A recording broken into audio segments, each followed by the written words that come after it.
नमस्कार भैया बहनों, कक्षा 9वीं पाठ 1 वीडियो क्रमांक 3 साखी के बाद हम शब्द का अध्ययन करेंगे। कबीरदास जी ने शब्द के 2 पद लिखे हैं, उसमें पहला पद एक बार लय के साथ वाचन करेंगे। मोको कहाँ ढूंढे बंदे, मैं तो तेरे पास में, ना मैं देवल ना मैं मस्जिद, ना काबे के लाश में, ना तो कोने क्रिया कर्म में, ना ही योग्य बैराग में, खोजी होए ते तुरते मिली हो, पल भर की तलाश में। कहे कबीर सुनो भाई साधो, सब सांसों की सांस में। कबीरदास जी जो शब्द लिखे हैं, इसके अर्थ एक बार देखिए। इसमें कठिन शब्दार्थ आए हैं। मोको मुझे, देवल मंदिर, कैलाश हिंदू का पवित्र तीर्थ, क्रिया कर्म का अर्थ होता है कर्म कांड, योग वैराग का अर्थ है योग साधना एवं वैराग्य।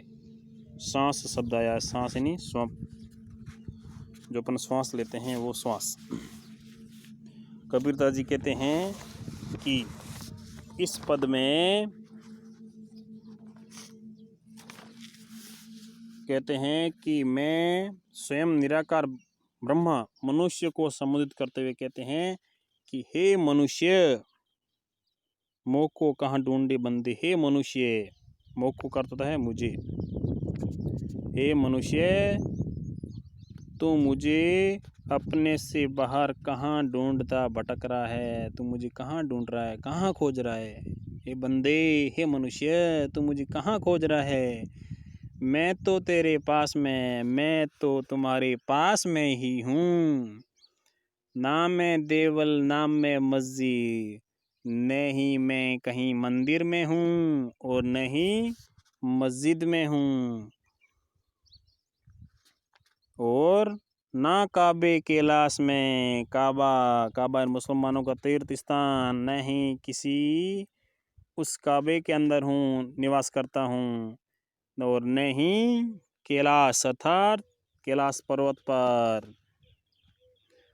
ना तो कोने क्रियाक्रम में, ना ही योग वैराग में, ना ही किसी क्रियाकर्म में विश्वास करता हूँ, अर्थात पूजा पाठ में किसी में भी विश्वास नहीं करता हूँ। ना ही योग वैराग में, और न ही किसी योग और वैराग्य यानी योग साधना, न ही किसी योग और साधना में मैं बसता हूँ। खोजी होई तो तुरते मिलियो, यदि आप मुझे ढूंढने का प्रयास करोगे, भक्त को कहते हैं, आप मुझे ढूंढने का प्रयास करोगे तो मैं आपको तुरंत दर्शन दे दूंगा। कहे कबीर सुनो भाई साधो, सब सांसों की सांस में। अंत में कबीरदास जी कहते हैं, जैसे श्वास तुम्हारे अंदर है वैसे ही परमात्मा भी तुम्हारे अंदर है, लेकिन आप उसको खोजते नहीं हो, अन्यत्र भटकते फिरते हो।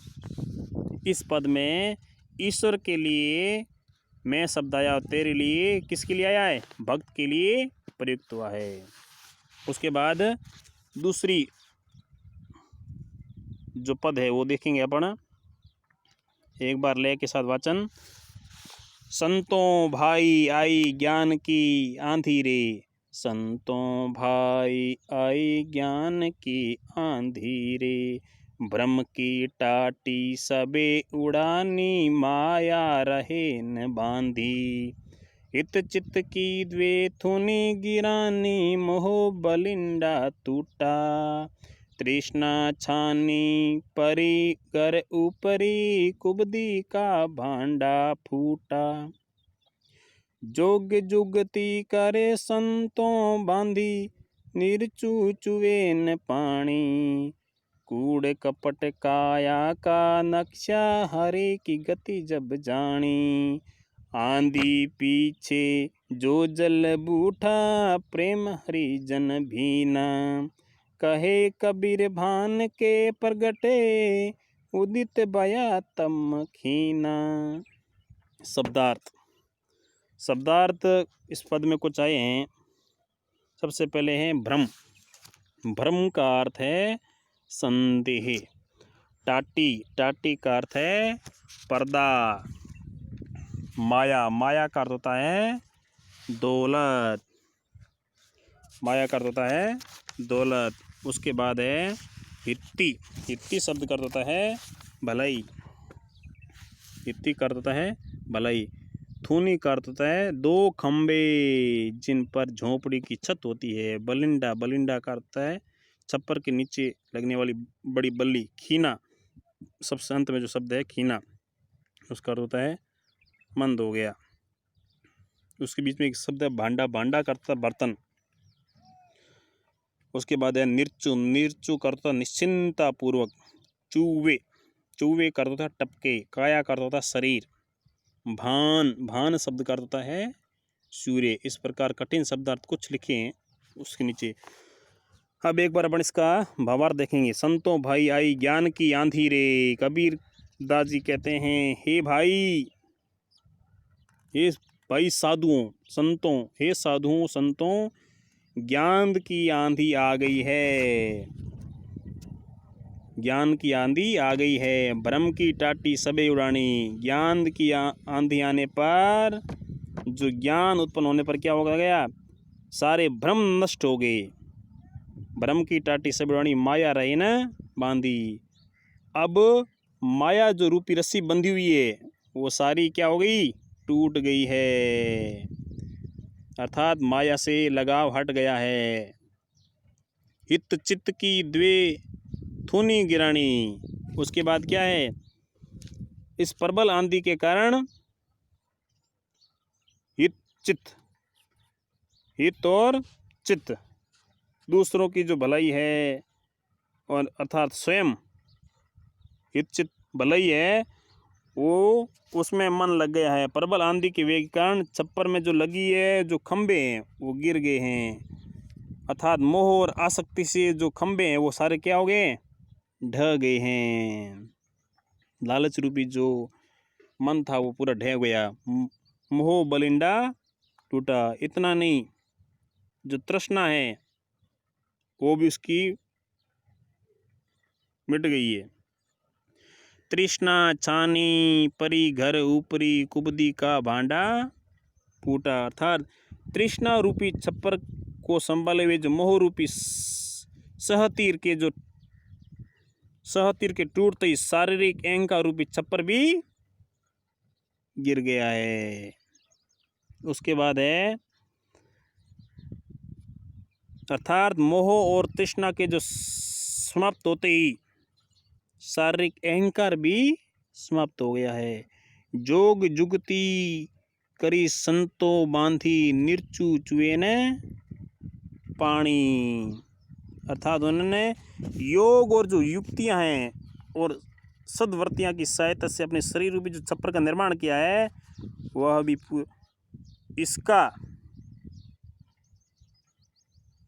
इसका जो कूड़ कपट काया का नक्शा, इसका जो कूड़ा करपट तुरंत बाहर निकल आए हैं। हरि की गति जब जानी। अब शरीर रूपी छप्पर में विषय विकार रूपी जल की जो बूंद है वो आने की संभावना नहीं रही है। अर्थात ज्ञान की आंधी के बाद प्रभु की भक्ति रूपी जल की वर्षा हुई। यानी अर्थात जब भगवान को जब ज्ञान प्राप्त हुआ, भगवान मिले, तो सब चीज़ें नष्ट हो गई। आंधी पीछे जो जल बूठा, प्रेम हरि जन भीना। इसका अर्थ होता है ज्ञान की आंधी के बाद प्रभु रूपी जल की बारिश हुई और उससे समस्त भक्तजन क्या हो गए, भीगे। प्रेम हरि जन भीना, कहे कबीर भान के प्रगटे। कबीरदास जी कहते हैं, इस वर्षा के पश्चात ज्ञान रूपी सूर्य का उदय हुआ, जिससे मन में जो अज्ञान रूपी जो अंधकार था उदित हो गया, वह भी पूरी तरह से अज्ञान रूपी अंधकार वो समाप्त हो गया, और ज्ञान रूपी जो छप्पर है वह प्रकट हो गया। अर्थात ज्ञान के आने से पहले मनुष्य में विभिन्न प्रकार के सांसारिक भ्रम, मोह, ममता, तृष्णा और कुविचार आदि जो समाये हुए थे वो सारे क्या हो गए, मिट गए। अर्थात प्रभु भक्ति का आनंद छा गया। धन्यवाद।